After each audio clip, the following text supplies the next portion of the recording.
नमस्कार मंडळी, मी शिवम आणि तुम्ही पाहताय ग्लोब ट्रॉटर शिव या मराठमोळ्या यूट्यूब चॅनलमध्ये आपल्या सर्वांचं मनपूर्वक स्वागत आहे.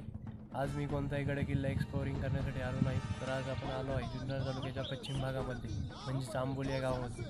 आंबोली या गावामध्ये दोन आपल्याला वैशिष्ट्यपूर्ण अशा गोष्टी पाहायला भेटतात. एक म्हणजे दारेघाट, ज्या दारेघाटामधनं मुंबईला जाण्यासाठी फक्त 30 किलोमीटरचं अंतर राहतं, म्हणजे तो दारेघाट थेट मुरबाडमध्ये जातो. आणि दुसरं म्हणजे तुम्ही वडस धरणाचं नाव ऐकलं असेल, ते वडस धरण ज्या नदीवर बांधण्यात आलं आहे त्या नदीचं नाव म्हणजे मीना नदी.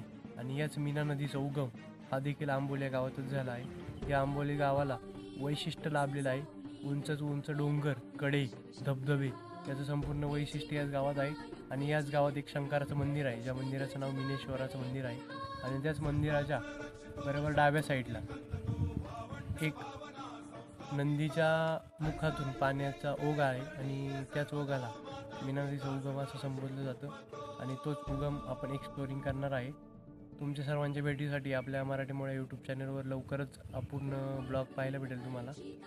परंतु जर तुम्हाला शॉर्टकट जरी माहिती पाहिजे असेल तरी तुम्ही तो ब्लॉग एकदा कंटिन्यू करा, म्हणजे तुम्हाला संपूर्ण मीना नदीचा उगम कसा झाला, कुठे झाला आणि त्याचं एक्झॅक्ट लोकेशन कुठे हे तुम्हाला पाहायला भेटेल.